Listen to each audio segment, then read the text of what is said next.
Doctor Vijay Pal ji. प्यारे साथियों, doctor Vijay Pal ji हम हरियाणा से पधारे हैं और मेरे क्लासमेट भी हैं, बड़े ही सज्जन साथी हैं। आप बीएमएस डॉक्टर हैं, वर्तमान समय में आप असिस्टेंट मेडिकल ऑफिसर की भूमिका में कार्य कर रहे हैं और आपका पुश्तैनी काम रहा है आयुर्वेद से जुड़े, लगभग 3 पीढ़ियों से आयुर्वेद के साथ जुड़े हुए हैं और कई सारी यूनिवर्सिटियों में आपने पढ़ाया भी है। इसके साथ साथ बड़ा ही सेवा भाव और बड़े सरल भाव आपके व्यक्तित्व से झलकता है। आज विषय चुना है जीवन शैली और हमारा स्वास्थ्य। तो प्यारे साथियों, आधुनिक जीवन में ऐसे क्या गलतियां हम करते हैं, जो दैनिक भोजन करते हैं उसमें क्या कमियां रह जाती हैं, क्या हमारा रूटीन वर्क है जिसमें कुछ ऐसी गलतियां हम कर देते हैं जिसकी वजह से हमें पूर्ण आरोग्यता प्राप्त नहीं होती है। आज हम डॉक्टर साहब से जानेंगे कि डॉक्टर साहब जीवन शैली में क्या चीजें ऐसी होनी चाहिए जिन पे एक आम आदमी को ध्यान देना चाहिए और लाइफस्टाइल जो डिजीज हैं उनसे किस प्रकार से बचा जाए। तो डॉक्टर साहब, आपका इस वर्चुअल प्लेटफॉर्म पर बहुत बहुत अभिनंदन है, बहुत बहुत स्वागत है sir. Mic over to you. सर्वप्रथम तो मैं हमारे आज के host speaker doctor Pramod ji का बहुत बहुत धन्यवाद करना चाहूँगा कि मुझे इस प्लेटफार्म पर बोलने का मौका दिया। काफ़ी समय से आपकी रिक्वेस्ट आ रही थी मेरे पास, लेकिन मैं उसके लिए क्षमा चाहता हूँ आपसे कि समय का अभाव होने के कारण मैं आपको समय नहीं दे पा रहा था। लेकिन मेरी भी आत्मिक इच्छा थी कि आप मेरे बड़े भाई हैं और मेरे क्लासमेट रहे हैं कि हम आपको कुछ समय दें और हम कोशिश करेंगे कि बी कंटिन्यू रहें। और बहुत बहुत आपका धन्यवाद इस प्लेटफार्म पर मुझे समय देने के लिए। और मैं सभी साथियों का जो इस ऑर्गेनाइजेशन से जुड़े हैं, जो आपसे जुड़े हैं, आपने बहुत ही अच्छी शुरुआत कर रखी है स्वास्थ्य को लेकर और आप भी बड़े सजन भाव के आदमी रहे हैं और बहुत से लोगों को आपने होम विजिट और फ्री सेवाएं दी हैं, जिनके लोगों को आरोग्य प्रदान किया है। और वही पेशेंट मेरे पास आते हैं, दवाइयाँ मुझसे लेके जाते हैं दिखा के और आपकी बड़ी प्रशंसा करके जाते हैं कि डॉक्टर प्रमोद कुमार जियों को स्पाइनल के मामले में आप माहिर हो, फिजियोथेरेपी के मामले में, योग के मामले में। और मैं आपका बहुत तहे दिल से हार्दिक अभिनंदन व स्वागत करता हूं कि आपने मुझे इस प्लेटफॉर्म पर बोलने का मौका दिया और हम कुछ विचार साझा करेंगे। और सभी साथियों को, भाइयों बहनों बुजुर्गों को मेरी नमस्कार। और जिसकी भी जो क्वेरी होंगी वो आप लास्ट में देखेंगे, ठीक है। बट हम आज का समय का अभाव देखते हुए अपना ज़्यादा लंबा ना खींचते हुए टॉपिक को स्टार्ट करते हैं। तो बिल्कुल आज सर। का टॉपिक डॉक्टर प्रमोद कुमार जी ने मुझे दिया था कि लाइफस्टाइल डिसऑर्डर एंड ओबेसिटी। आजकल जो बीमारियां हैं वो लाइफस्टाइल के, इसमें डॉक्टर साहब अपने को फोटो दिखेगी लाइव सेशन में जो बंदे ज्वाइन किए हुए हैं, कितने हैं पार्टिसिपेंट अपने?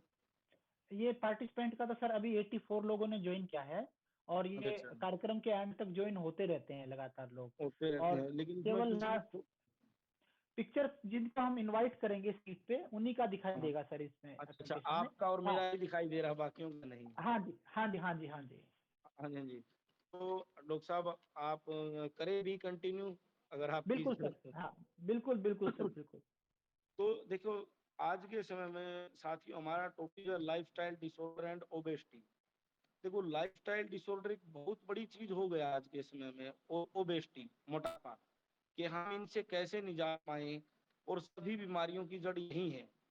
देखो, एक चीज होती है एनसीडी, जिसको मॉडर्न में भी और एलोपैथ में भी बोलते हैं नॉन कम्युनिकेबल डिजीज। इसके अंदर क्या होता है नॉन कम्युनिकेबल डिजीज के अंदर? जैसे हमारा बीपी, वो हमें कम्युनिकेबल नहीं है, किसी से फैलता नहीं है बीपी, वो बॉडी का रिस्पॉन्स है, बॉडी का लाइफस्टाइल डिसऑर्डर है। बीपी है, शुगर है, ओबेसिटी है, मोटापा, और स्ट्रोक की दिक्कत है कि बंदे अचानक एक्सपायर हो जाते हैं, ब्रेन स्ट्रोक आ गया। और एक पैरालिसिस जो न्यूरो की डिजीज है, और एक कैंसर। ये हमारी जो बीमारियां हैं ये नॉन कम्युनिकेबल डिजीज के अंदर आती हैं। इन पे गवर्नमेंट भी काम कर रही है, बहुत ज्यादा काम कर रही है, कर रही है। कहीं भी सिविल जाइए, ये जाइए, CHC जाइए, सब सेंटर जाइए, आपको बीपी, शुगर, मोटापा, स्ट्रोक, पैरालिसिस की स्क्रीनिंग फ्री मिलेगी ऑल ओवर इंडिया। और इनका इलाज भी आपको फ्री मिलेगा सरकार की तरफ से। और सरकार ने डायटिशियन के बारे में फॉलो करेंगे। देखो, अब हम बीपी को देखते हैं। पहला हमारा देखो ब्लड प्रेशर नियंत्रित करने के लिए में तो के वसा युक्त भोजन नहीं करना चाहिए, जिसके अंदर ज्यादा वसा है या फैट है, या आजकल जैसे फूड ब्लॉगर हैं। फूड ब्लॉगर एक बहुत बड़ी बीमारी बन चुका है देश के अंदर। तो यूट्यूब खोलेंगे हम, हर पहली या दूसरी तीसरी वीडियो लगाए, 2 टिक्की 3 टिक्की डाल दिया मक्खन हमने, और एक अलग अलग तरह की डिशें बना दी। उसके अंदर क्या है, विरुद्ध आहार, जैसे ठंडे के अंदर गर्म डाल दिया जिसकी प्रकृति नहीं है, कभी दही मिक्स कर दी, कभी उसके अंदर गर्म चीजें मिक्स किए, या अदरक डाल दिया। उनका आधार ही नहीं, प्रकृति ने ही नहीं हमें नहीं दी ये चीजें कि हम विरुद्ध आहार करें। लेकिन वो क्या है, अपने आप को पॉपुलैरिटी पाने के लिए फूड ब्लॉगर दबा के मक्खन डाल रहे हैं, और अजीनोमोटो जो एक कार्सिनोजेनिक प्रोडक्ट है, चाइनीज साल्ट है, जो एक्स्ट्रा क्रेविंग करता है, हमें भूख लगाता है बार बार। बच्चे एक बार बर्गर खा लेते हैं, दोबारा उसी रेडी पर खड़े होते हैं जाके, सुबह से हम पापा बर्गर खाना है, मम्मी बर्गर खाना है, स्प्रिंग रोल खाना है। ये एक बहुत बड़ी बीमारी है हमारे लिए, फूड ब्लॉगर की। देखो इससे हमारा बीपी बढ़ेगा। हम अगर ज्यादा चिकनाई युक्त चीजें लेंगे, और नमक लेंगे। देखो नमक के अंदर क्या है, पहले हम देखते थे कि सोडियम नमक, एक घेंगा नाम की बीमारी होती है जिससे भारत सदा ग्रसित रहा है। वो सोडियम, उसकी आयोडीन की कमी के अंदर रहती थी। लेकिन अब क्या है, आयोडीन तो हम नेचुरल डाल देते हैं, लेकिन उसके अंदर सोडियम बहुत ज्यादा है, जो हमारा बीपी बढ़ाता है। आयोडीन नेचुरल डलता है हर नमक के अंदर, फसाई की मोहर लगती है नमक के अंदर, और एड मिक्सचर बोला जाता है उनको। तो हमें नमक प्रकृति के अनुसार सेंधा खाना चाहिए। सेंधा नमक हमारे लिए सबसे बेस्ट है। देखो सेंधा नमक जब हम व्रत में खाते हैं, नेचुरल प्रकृति में पाया जाता है, तो हम और दिने क्यों नहीं खा सकते? जब हम व्रत के अंदर, फास्ट के अंदर उसको शुद्ध मानते हैं, तो और दिनों भी हम सेंधा खा सकते हैं। उसके अंदर सोडियम नहीं है, बीपी हमारा ठीक रहेगा। एक बीपी का रीजन, सबसे बड़ा रीजन क्या है? मोटापा। वेट कंट्रोल रखिए अपना। अच्छा नेक्स्ट हम आते हैं शुगर के ऊपर। शुगर एक जो बीमारी है, वो लाइफ स्टाइल डिसऑर्डर है। ब्लड शुगर, ग्लाइसेमिक इंडेक्स जो बढ़ता है, वो हमारा मीठा कंज्यूम करने से बढ़ता है। लेकिन मीठा कंज्यूम तो लोग पहले करते थे, 80 के दशक में भी करते थे, 70 के दशक में भी करते थे। बट फिजिकल एक्टिविटी उनकी बहुत ज्यादा थी। हर बंदा एग्रीकल्चर काम से जुड़ा हुआ था, फिजिकल वर्क से जुड़ा हुआ था, योगा करते थे। आज किसी के पास समय ही नहीं है, वो मीठे को कंज्यूम कर लेते थे। आज हम क्या है, सभी बंदे सीटिंग जॉब करते हैं, बट मीठे को हम कंज्यूम नहीं कर पाते, डाइजेस्ट नहीं कर पाते। खा लेते हैं, 2 मिठाई खा लो, 3 मिठाई खा लो, लेकिन उसको डाइजेशन के लिए तो हमें फिजिकल वर्क की रिक्वायरमेंट होती है। तो जो शुगर की रेंज होती है हमारी, वो हमारी खाली पेट 70 से 110 की होती है। उसके बाद शुगर की जो रेंज होती है खाना खाने के बाद, 110 से 160 की होती है फास्टिंग की। और ओवरऑल डायबिटिक जो पेशेंट है, उनको 200 से नीचे शुगर रखना चाहिए अपना, डाइट को मेंटेन करके। देखो डाइट बहुत जरूरी है, और फिजिकल एक्टिविटी बहुत जरूरी है। बट शुगर बढ़ता जा रहा है मोटापे के कारण। मोटापा होएगा तो उसके अंदर क्या है, देखो आर अर्निंग एक्स्ट्रा कैलोरी, हम एक्स्ट्रा कैलोरी अर्न कर रहे हैं जो हमें जरूरत नहीं है। एक बंदे को दैनिक जीवन जो सेडेंट्री लाइफस्टाइल जीते हैं, जो बैठे रहते हैं, 1400 से 1500 कैलोरी की जरूरत होती है। बट हम क्या करते हैं कि 2 से 3 तो चाय पी जाते हैं। एक चाय के अंदर 353 कैलोरी होती है, 353 कैलोरी। तो आप कैलकुलेट कर सकते हो।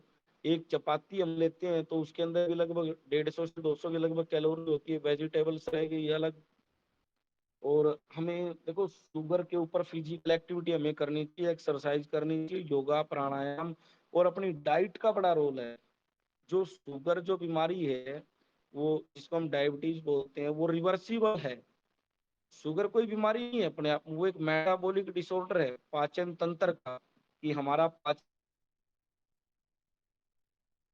क्यों नहीं हमारी खाने पीने की बैड हैबिट के अनुसार। और डॉक्टर प्रमोद जी, एक बात और मैं शेयर करना चाहूंगा। देखो डाइट का, भोजन का एक रूल होता था आयुर्वेद के अनुसार, और प्राचीन समय से एक श्लोक भी होता था। देखो मैं संस्कृत की व्याख्या ना करके मैं हिंदी में सरल भाषा में उसको व्याख्यान करूंगा कि रोगी को 3 टाइम, और भोगी को 2 टाइम, और योगी को 1 टाइम भोजन करना चाहिए। देखो, रोगी जो है, जिसको रोगी बनना है, वो 3 टाइम भोजन करे, और जो भोगी है, जो हम सांसारिक भोग कर रहे हैं, गृहस्थ जीवन जी रहे हैं, हमें 2 टाइम भोजन करना चाहिए। और जो योगी हैं, जो समाधि के अंदर लीन रहते हैं, प्राणायाम करते हैं, उनको 1 टाइम भोजन करना चाहिए। उनके लिए एनएफ हो बॉडी वेट को और मानसिक संतुलन को और शारीरिक संतुलन को बनाने के लिए। तो ये हमारा डाइट के ऊपर है। शुगर के बारे में मैं, अच्छा, शुगर के बारे में देखो, शुगर की सबसे बड़ी देन गेहूं है। ये टॉपिक बड़ा लंबा हो जाएगा, बट मैं समय का ध्यान रखते हुए, देखो गेहूं जो है ना, गेहूं हमारा फूड नहीं है, हमारा भोजन नहीं है गेहूं। गेहूं जो प्राचीन काल में इंडिया के अंदर एक गेहूं होता था, उसका कलर ब्राउनिश था और उसकी ब्लैक रोटियां आती थी। और आज जो हमारा गेहूं है, जिसके अंदर यूरिया पूरिया तमाम खादें डाल दी हुई है, जो कैंसर का भी कारण है। और प्राचीन काल में गेहूं ब्राउन रंग का होता था, लेकिन उसका बीज नष्ट कर दिया गया था गेहूं का। हमारे पुराने पूर्वजों को, जो हम आज हमारे ग्रुप में भी कुछ साथी जुड़े हैं, उनको पता होगा इस चीज का। जैसे पहले गेहूं गेहूं की रोटी आते थे, जब कोई दामाद या कोई रिश्तेदार आ जाते हैं या वीआईपी गेस्ट आ जाते हैं, और उनको मंडे बोला जाता था, और वो सेक के रोटियां देते थे, गेहूं की कभी कभी बनते थे। वरना हम सीजनल अनाज खाते थे, ज्वार बाजरा मक्का, र, म, र, रागी मिलेट वेलेट, ये चीजें हम लेते थे सीजनल। गेहूं की खेती बड़ी कम होती थी। लेकिन स्वामीनाथन की रिपोर्ट के अनुसार, जब 1956 के अंदर इंदिरा गांधी के समय में हरित क्रांति आई, तो गेहूं का बीज अमेरिका से मंगाया गया था। उसके ऊपर एक बुक भी लिखी हुई है, द व्हीट वैली, गेहूं की तोंद।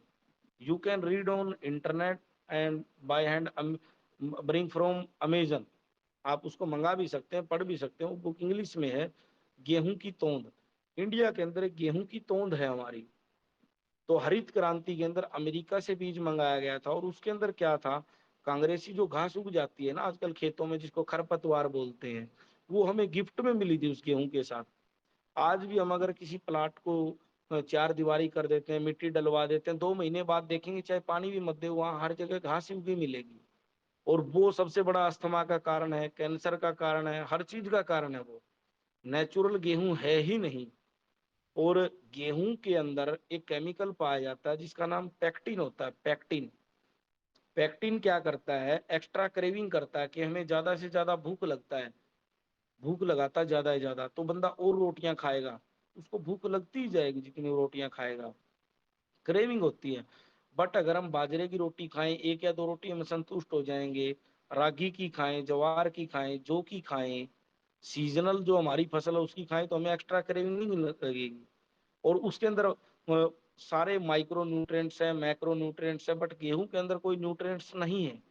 सिर्फ पैक्टिन है और कार्सिनोजेनिक है और केमिकल्स हैं। सिर्फ हमें भूख लगाएंगे वो, और कुछ नहीं करेंगे। और हमारा वजन बढ़ाएंगे और ग्लाइसेमिक जो इंडेक्स है, शुगर का लेवल बढ़ाएंगे। तो हमें गेहूं की मात्रा कम से कम इस्तेमाल करनी चाहिए। तो और एक चीज और है सर, मैं आप लोगों से करना चाहूंगा, देखो जैसे पुरानी फिल्में होती थी, उन, देखो इंडिया के अंदर जब शुगर आई है ना, वो 1980 के बाद से बढ़ी है। देखो 56 में हरित क्रांति आ गई थी, गेहूं का उत्पादन शुरू हो गया था, हर जगह फसलों की प्रोडक्शन बढ़ गई थी।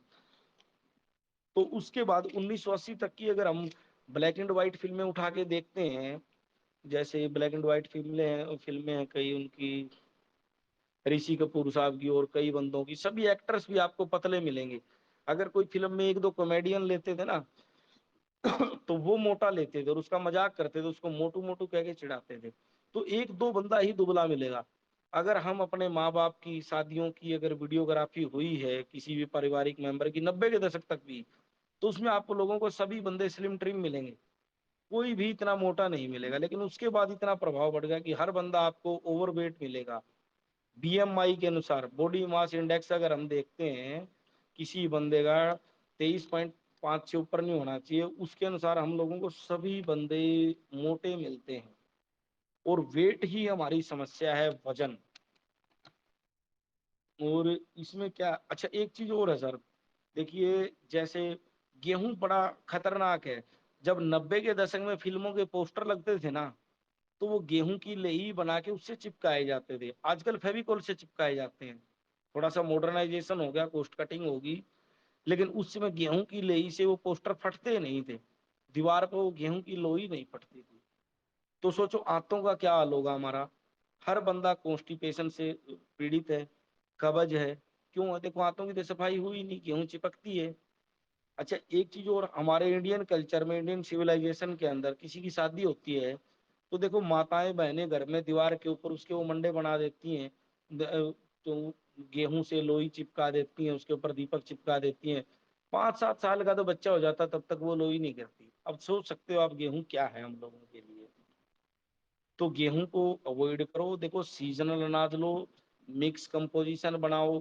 थोड़ा सा बाजरा ले लिया, अगर सर्दी के सीजन में बाजरा ले सकते हो, नहीं तो जौ की रोटी, ज्वार की, और जो हमारे सीजनल हैं जिसके अंदर दालें भी पिसवा दी हमने, चना भी पिसवा दिया, वो आप लोग ले सकते हो। वेट कंट्रोल रहेगा। उनसे हमें माइक्रो और मैक्रो न्यूट्रिएंट्स मिलेंगे, प्रोटीन मिलेगा, फाइबर मिलेंगे, रफेज मिलेगा, बट हमें फैट नहीं मिलेगा।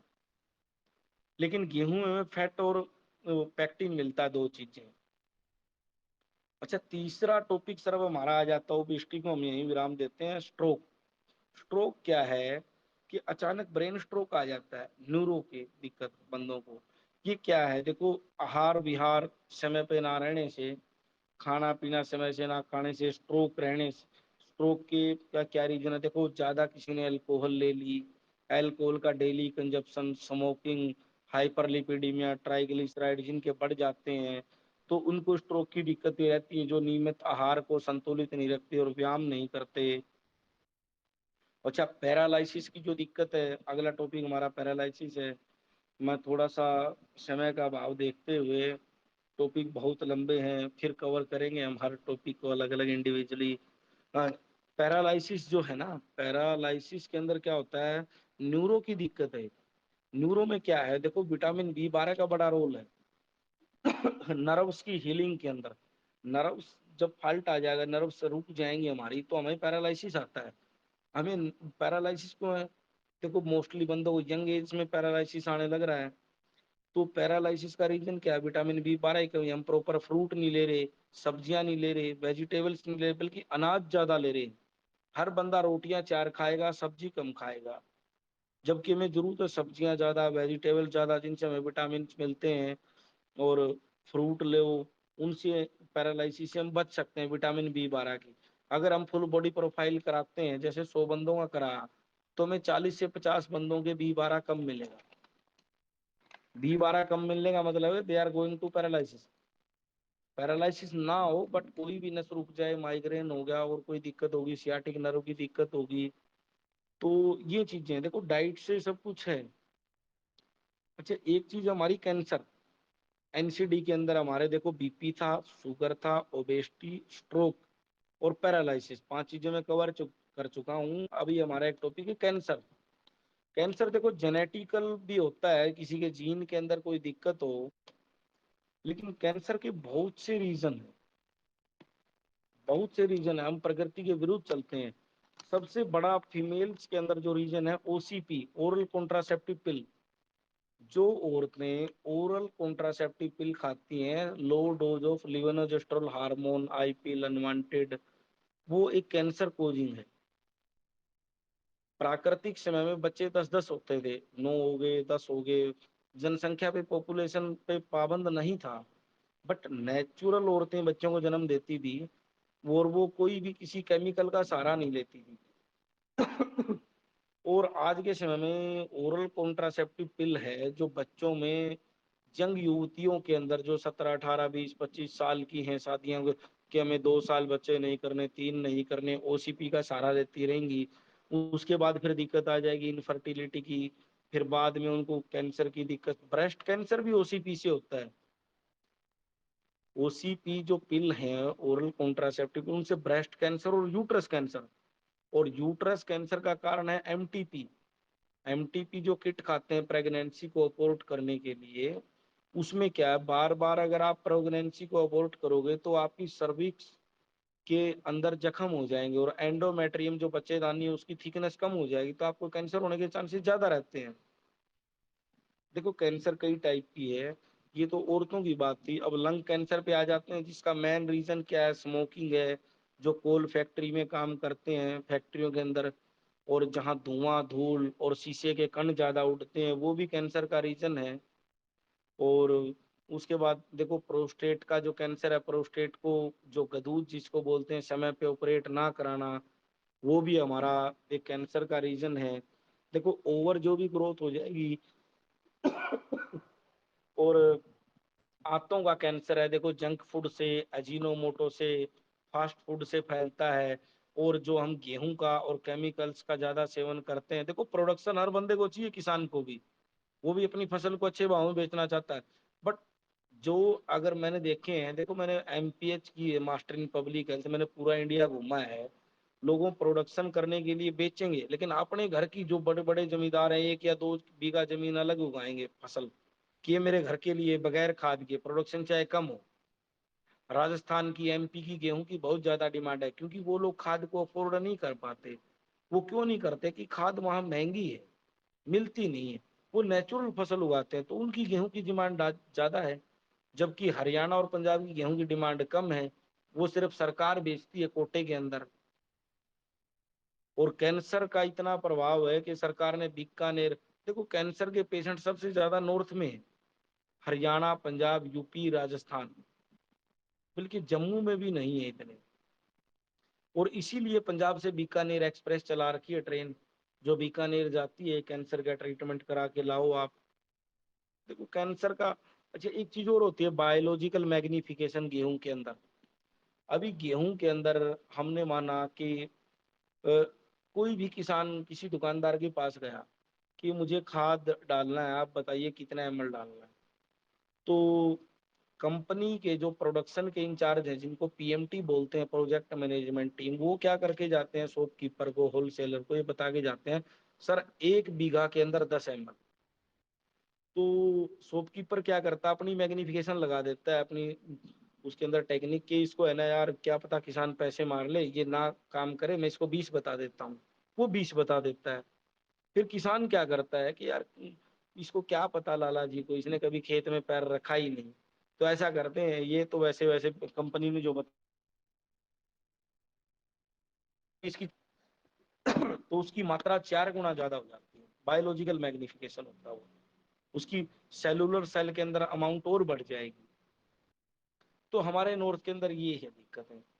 अच्छा जो साउथ है, साउथ के अंदर कैंसर थोड़ा सा कम है इन कंपैरिजन टू नॉर्थ, और जेनेटिकल फैक्टर को छोड़कर। देखो जेनेटिकल फैक्टर प्रीडिपोजिंग फैक्टर है, और उसमें क्या होता है, देखो साउथ के अंदर मोस्टली फूड राइस खाते हैं, लाइट लाइट मील लेते हैं दिन में 4 से 5। और राइस में क्या है, वाश हो जाता है, केमिकल राइस भी वो हल्की क्वालिटी के लेते हैं और बार बार उसको वॉश करते हैं, तो कुछ उनका जो इफेक्ट है कम हो जाता है। बट गेहूं को तो हम वॉश नहीं करते ना, और गेहूं के अंदर तो जो चीज गई गई वॉश कर देती है, गेहूं खराब हो जाती है। और आंतों के कैंसर के जंक फूड है हमारे रीजन, और ड्रिंकिंग हैबिट है, कोलाइटिस हो जाती है, आंतों के अंदर जख्म हो जाते हैं जो बंदे ज्यादा ड्रिंक करते हैं। और भी बहुत से रिस्क फैक्टर हैं। लंग कैंसर के एस्बेस्टोस बता दिया, कोल फैक्ट्री, माइनिंग के अंदर जो काम करते हैं, उन बंदों को ये दिक्कतें रहती हैं।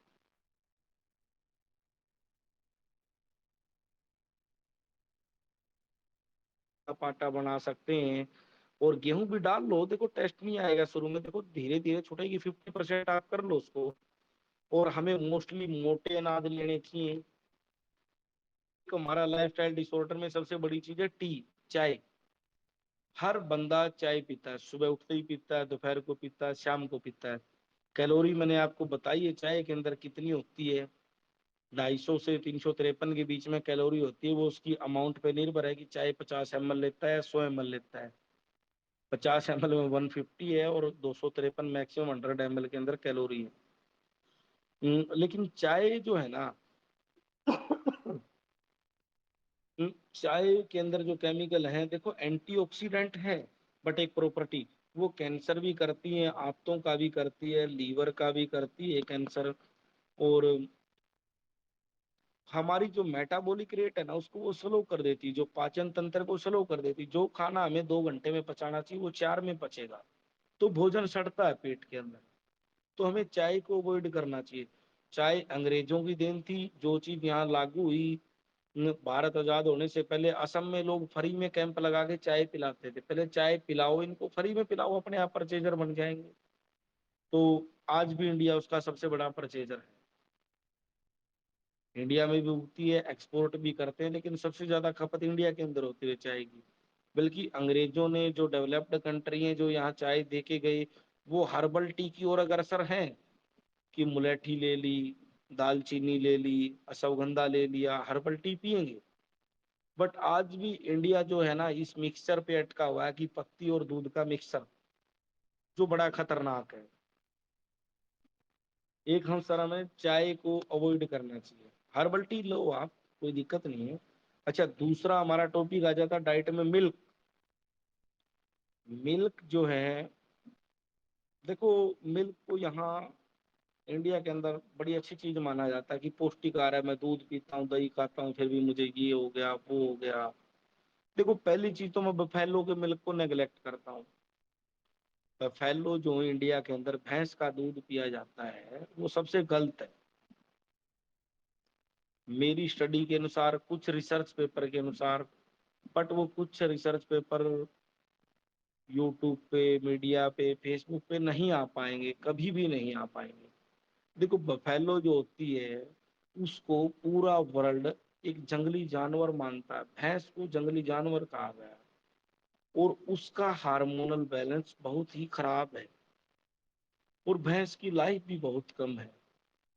भैंस एक जंगली जानवर है, उसका दूध ना पिया जाए तो अच्छा है, क्योंकि उसका हार्मोनल बैलेंस खराब है और उसकी लाइफ कम है। और बफेलो का हार्मोनल बैलेंस इतना खराब है कि जो फीमेल्स हैं उनको ओस्टियोआर्थराइटिस, ओस्टियोपोरोसिस के हड्डियों का गल जाना, और अर्थराइटिस की जोड़ों की दिक्कत, वो बफेलो के कारण। गाय का दूध आप पी सकते हो, गाय का, देखो, गाय के अंदर जो 108 देवी देवता बताते हैं, वो देवी देवता भी हैं, बट उसके 108 हार्मोन आयुर्वेद के अनुसार नॉर्मल है। क्योंकि आयुर्वेद में एक चीज गई है, अष्टवर्गे, अष्टवर्गे, अष्टदुग्धे, अष्टमूत्रे।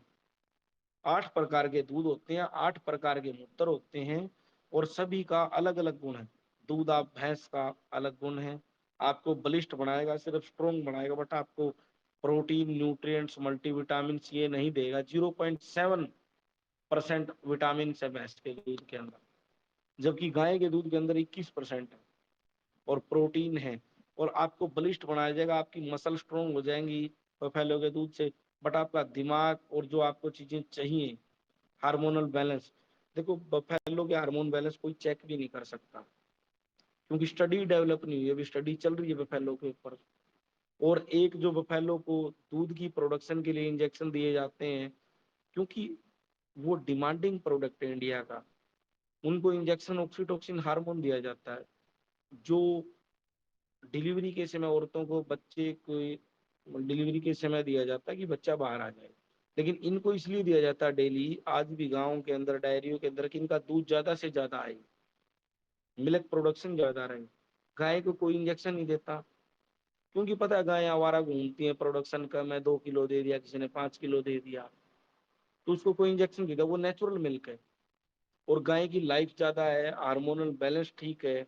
अच्छा, कुछ कंट्रियां ऐसी हैं आज भी, जो बकरी का दूध पीती हैं, ऊंट का पीती हैं, और सिर्फ 4 या 5 कंट्रियां वर्ल्ड के अंदर ऐसी हैं जो भैंस के दूध को प्रेफर करते हैं, जिनमें भारत है, पाकिस्तान है, बंगाल, ये नेपाल, भूटान और बांग्लादेश है। और सबसे ज्यादा हड्डियों के मरीज भी इन्हीं देशों में पाए जाते हैं। और अगर हम इवन बैंकॉक देखें या थाईलैंड देखें, तो वहाँ एक भी ऑर्थो सर्जन नहीं है आज तक, वहाँ हड्डियों के पेशेंट ही नहीं है, वो दूध ही नहीं पीते। और दूध पीते हैं तो आर्टिफिशियल पाउडर मिल्क पीते हैं, बकरी का या और किसी गाय का पाउडर्ड मिल्क आता है वहाँ। और हमारी हैबिट क्या है, देखो, हैबिट अच्छी थी हमारी, दूध पीना बड़ी अच्छी चीज थी, जब तक भैंस का, देखो, हार्मोनल बैलेंस था, खराब था। जब भैंस नेचुरल कंडीशन में घर पे रहती थी, उसको हम कोई इंजेक्शन नहीं देते थे, 6 महीने की उसकी डाइट पुगा देते थे कि अब ये दूध नहीं देगी, 6 महीने ले लूंगा। लेकिन आजकल क्या, ओवर प्रोडक्शन के चक्कर में उसको इंजेक्शन पे इंजेक्शन दिए जा रहे हैं, उसका दूध चाहिए हमें। अच्छा, अगर हम इंडिया के आंकड़ों में देखते हैं तो 50,000 टन का प्रोडक्शन होता है। अभी सरकार ने भैंस के, गाय के ऊपर एक टैग लगाया था कान के ऊपर, तकरीबन सभी की काउंटिंग करी है तो 50,000 टन का प्रोडक्शन होता है इंडियन डेयरीज के अंदर, और खपत हमारी 1 लाख टन की है। क्यों है? तो बाकी दूध कहाँ से आया? वो दूध केमिकल है, अडल्टर्ड है, मिक्स है। अच्छा, एक चीज और है सर, जैसे एपिलेप्सी एक टॉपिक है, बच्चों को दौरे पड़ना। अब जैसे दिल्ली है, बॉम्बे है, गुड़गांव है, एनसीआर, मदर डायरी में जाते हैं बंदे, सुबह सुबह अपना वो अड़ा देते हैं उसके नीचे, अपनी जो डोली लेके जाते हैं कि मुझे दूध दीजिए, टोकन से पैसे डाल दीजिए। तो उनको क्या पता वो दूध सही है या नहीं सही है। जो बच्चा 2 साल तक ब्रेस्ट फीडिंग करता है, देखो माताओं बहनों को 2 साल तक बच्चे को ब्रेस्ट फीडिंग करानी चाहिए। 2 साल तक वो ब्रेस्ट फीडिंग नहीं करा पाती, किसी कारण उनकी डाइट की कमी है या दूध सूख जाता है, लेकिन बच्चे को फिर ऊपर का दूध पिलाना शुरू कर देते हैं। तो ऊपर का दूध तो है ना, 50,000 टन तो हमारी प्रोडक्शन है, 1 लाख टन हमारी खपत है, तो बाकी का दूध जो है वो केमिकल है। तो छोटे बच्चों को, जो बच्चा ओनली ब्रेस्ट फीड करता है और सिर्फ ब्रेस्ट फीड माँ का दूध पीता है, बाहर की कोई डाइट नहीं खाता, कोई स्मोकर के एक्सपोजर में नहीं है, कोई अल्कोहल के एक्सपोजर में नहीं है, कोई वाटर पोल्यूशन के एक्सपोजर में नहीं है, उसको एपिलेप्सी की दिक्कत क्यों है? जबकि माँ बाप, दादा दादी, अच्छा दूसरी जेनेटिक्स में जाए, नाना नानी, किसी को एपिलेप्सी की दिक्कत नहीं है। तो वो कहाँ से आई? दूध से आई उन बच्चों को दिक्कत। अडल्टर्ड दूध, जो मिक्स केमिकल दूध है, केमिकल मिल्क से वो दिक्कत आई। अगर हम आज के समय में, जैसे मेरी एज 38 39 के लगभग है, अगर मैं अपने बैच से उठा के देखता हूँ, या हमारे से जो सीनियर लोग हैं 50 के 60 के, उनको किसी को कोई दौरे का पेशेंट ही नहीं मिलेगा, पूरी कॉलोनी में नहीं मिलेगा, गांव में नहीं मिलेगा किसी को दौरे आते हों। क्योंकि उस टाइम चीजें ठीक थी, हमने ब्रेस्ट फीड की है, नेचुरल मिल्क पिया है। लेकिन आजकल छोटे बच्चे, 2 साल का बच्चा, 1.5 साल का बच्चा दौरे आने लग गया, अचानक डॉक्टर के पास लेके जाओ।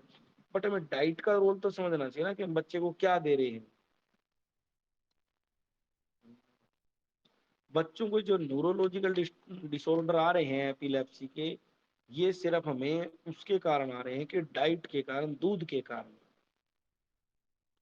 अच्छा, अभी हम बात करेंगे ओबेसिटी के ऊपर। ओबेसिटी को हमें कैसे करेक्ट करना है? एक तो लाइफस्टाइल डिसऑर्डर है जो हमारा, उसको हमें एक तो अपना वजन कम करना है।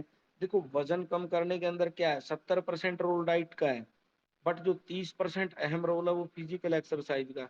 हमें अपनी डाइट संतुलित लेनी चाहिए और अपनी एक्सरसाइज करनी चाहिए डेली। लेकिन ये नहीं है कि हम एक्सरसाइज कराए, 1 किलोमीटर, 2 किलोमीटर, 3 किलोमीटर वॉक हमने कर ली, और उसके बाद आके हमने आधा किलो मिठाई नक्की कर दी, या हलवा खा लिया, मिठाइयाँ खा ली, शुगर इनटेक कम। तो इससे हमारी बात बन सकती है। और एक हमें गेहूं का कम से कम उपयोग करना चाहिए। और एक हमें वजन कंट्रोल के अंदर, जो हमारा आज का मेन टॉपिक है, फूड ब्लॉगर से एक्स्ट्रा चीज, पनीर, ये वो, अलग अलग इन चीजों से बचना चाहिए।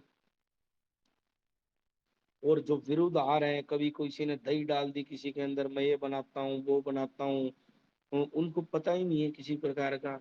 देखो डाइट के अंदर क्या है, कोई बंदा वो बना रहा, मैंने दही वड़े बना दिया, दही कबाब बना दिया, गरम टमाटर प्याज के अंदर दही डाल दी, तो विरुद्ध आ रहा है। देखो टमाटर प्याज आपको लेने लीजिए, दही भी बड़ी अच्छी चीज है, प्रोबायोटिक। दही का नियम है कि आप दोपहर को 12 बजे तक लीजिए, उसके बाद मत लीजिए दही को। 12 बजे के बाद दही डाइजेस्ट नहीं होती, वो कब बनाएगी आपको, खांसी करेगी, जुकाम करेगी, नेजल कंजेशन करेगी, या वात की या न्यूरो की डिजीज करेगी।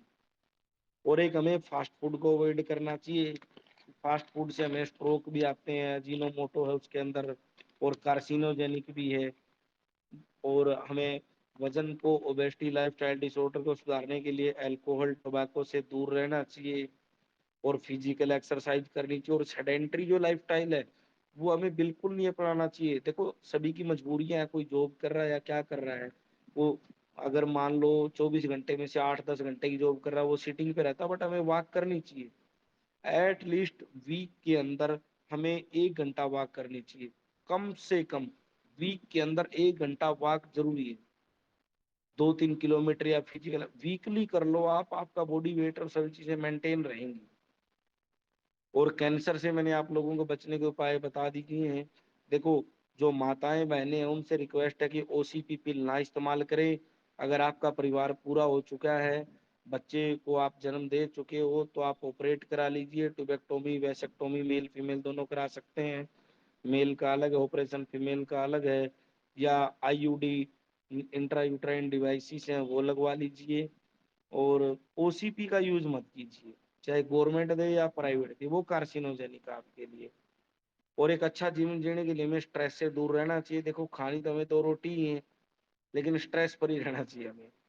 काम किसी के पास कम है या ज्यादा है वो एक अलग इशू है, भगवान सबको देता है सारी चीजें, लेकिन हमें अनावश्यक अपने भविष्य की चिंता करके रोना नहीं रोना चाहिए। वर्तमान में जीना चाहिए हमें, और भूतकाल को भी याद नहीं करना चाहिए, वो हमारा बुरा समय था। आप वर्तमान में जो अच्छा कर सकते हैं, अपना जो भी आपकी ड्यूटी है निष्ठा से कीजिए। तो आपकी जो भी ड्यूटी है, पुलिस में हो, शॉपकीपर हो, आप अपनी निष्ठा से काम कीजिए, ईमानदारी से, और स्ट्रेस से फ्री रहिए। और एक लैक ऑफ स्लीप जो सबसे बड़ा रीजन है कि हमें ये तो हम पे नहीं सो पाते। अभी कुछ बंदे मैंने देखे, मैं 1-2 सीएमई में मैंने यूट्यूब पे इन पे जूम पे सीएमई की। 5 बजे उठता हूँ, सुबह पार्क जाता हूँ, 2 किलोमीटर रेस लगाता हूँ, 5 किलोमीटर लगाता हूँ। वो रेस तो लगा लेते हैं, 4 बजे 5 बजे उठ जाते हैं, फिर भी वो बीमार रहते हैं। वो क्यों रहते हैं बीमार? उसके ऊपर एक स्टडी हुई है, वो इसी सभी को, योग को, आयुर्वेद को, बट आयुर्वेद को पूरा फॉलो नहीं करते। वो एक बात पकड़ लेते हैं कि हमें तो 4 बजे 5 बजे पार्क में पहुंचना है और 2 घंटे करनी है। कहता है कि आपको सूर्यास्त के बाद खाना नहीं खाना चाहिए, आप भोजन सूर्यास्त से पहले कीजिए। अच्छा, सूर्यास्त के बाद आप सिर्फ जल ग्रहण कर सकते हैं, और 7 से 8 बजे के बीच में आपको सो जाना चाहिए। अगर आप 7 से 8 बजे के बीच में सोएंगे तो 3:30 या 4 बजे आपकी आंख ऑटोमेटिक खुल जाएगी। मुर्गे को बांग देने की भी जरूरत, जो आश्रम में रहते हैं वो फॉलो करते हैं, 7 से 8 के बीच में मेडिटेशन करके, योग करके, ध्यान में जाके 9 बजे तक वो सो जाते हैं। 9 से उनकी 4 बजे, 7 से 8 घंटे की नींद आने पर वो उठ जाते हैं अपने आप। बट हम लोग क्या करते हैं कि हम सुबह का 4 का शेड्यूल पक्का है, रात को हम 9 बजे ड्यूटी से आएंगे, 10-11 बजे खाना खाएंगे, 1-2 घंटा व्हाट्सअप चेक करेंगे, फोन चलाएंगे, उसके बाद हम सोएंगे 12 बजे, लेकिन उठना 4 बजे है। जब तक स्लीप हमारी इम्प्रॉपर है तो बॉडी की जो सेल्स हैं उनको रिकवरी करने का समय ही नहीं मिल पाता। जो हमारी डेड सेल हैं, दिन में छोटी छोटी सेल डेड होती हैं, स्किन की भी, फेस की भी, अंदर बॉडी की भी, लीवर की भी, उनकी भी, तो उनको रिकवरी के लिए स्लीप चाहिए, रेस्ट चाहिए। 7 से 8 घंटे का वो रिपेयर हो ही नहीं पाती, हील ही नहीं हो पाती, और फिर बंदे बीमार रहते हैं। देखो, एक मैं फोकस करना चाहूंगा, एक टॉपिक और है, मदर एंड चाइल्ड हेल्थ। सभी मदर्स को, देखो जो भी प्रेग्नेंट हैं उनको विशेष ध्यान रखना चाहिए अपना। और अपना हर महीने एचबी चेक कराना चाहिए। देखो, फिटल को जो बच्चे को सप्लाई जाती है खून की, वो माँ से जाती है। माँ को फ्रीक्वेंट मील, दिन में 6 से 8 मील लेनी चाहिए, छोटी छोटी, एक बार पेट फुल नहीं करना अपने को। और हर महीने एचबी चेक कराना। बच्चे की ब्लड सप्लाई जाती है, माँ के खून से जाती है। और आयरन कैल्शियम अपने डॉक्टर से दिखा के आप ले सकते हैं। और देखो, एक अपील और है मेरी, बच्चों को वैक्सीनेशन जरूर कराएं। जितने भी छोटे बच्चे हैं, जन्म से लेके 5 साल तक बच्चों को वैक्सीन लगते हैं, आप सरकार पर लगवाइए, सरकारी हॉस्पिटल में। 0 से लेके जब तक आपका बच्चा 5 साल का होता है उसको 55,000 रुपए के वैक्सीन लग जाते हैं, यूआईपी के अनुसार, यूनिवर्सल इम्यूनाइजेशन प्रोग्राम, उसका खर्चा सरकार वहन करती है। आप प्राइवेट में लगवाओगे तो कोई वैक्सीन 2,000 का, कोई 1,500 का, कोई 500 का, आप कैलकुलेट करोगे तो आपको 55,000 रुपए के वैक्सीन लगवाने पड़ेंगे बच्चे को। लेकिन आप लगवाओ, बच्चों की इम्यूनिटी बढ़ाओ। देखो, जब हमारे बच्चे स्वस्थ होंगे, युवा स्वस्थ होगा, और हमारी गर्भवती स्वस्थ होंगी, तो ही हम यूथ को आगे बढ़ा सकते हैं। देखो अब बच्चे स्वस्थ होंगे तो उनमें से ही सैनिक बनेंगे, उन्हीं में से डॉक्टर बनेंगे, उन्हीं में से वकील बनेंगे, देश उन्हीं से चलेगा। हमें उनको सुधारना है और हर गर्भवती को अपना विशेष ध्यान रखना चाहिए। और जिन बहनों को हाई रिस्क प्रेगनेंसी, एक चीज होती है कि हाई रिस्क प्रेगनेंसी के अंदर क्या है कि बार बार हैबिचुअल अबॉर्शन है, उनको अपना हर 15 दिन के अंदर चेकअप रखना चाहिए और अपना जो काज है उनका टेस्ट करा के थायराइड है, शुगर है, बीपी है, या एंडोमेट्रियम थिकनेस कम है, या बच्चेदानी का साइज कम है, या कोई भी चीजें हैं तो उनको गायनेकोलॉजिस्ट को दिखा के अपना इलाज कराना चाहिए। हमें छोटे बच्चों पर विशेष ध्यान देना चाहिए। तो इन्हीं टॉपिक्स के साथ मैं अपने शब्दों को विराम देना चाहूँगा और डॉक्टर प्रमोद जियों से मैं रिक्वेस्ट करूँगा कि किसी की कोई क्वेरी हो, कोई साथी कुछ पूछना चाहता हो तो आप लोगों का हार्दिक स्वागत है। बाकी मैंने सभी टॉपिक्स को कवर कर दिया है, क्वेरी बचनी नहीं चाहिए किसी की। फिर भी मैं डॉक्टर प्रमोद जियों से रिक्वेस्ट करूँगा, कोई क्वेरी है तो आप पूछ सकते हैं, या आपके जो स्पीकर साथी हैं हमारे कार्यक्रम के मेंबर उनको अनम्यूट कर सकते हैं।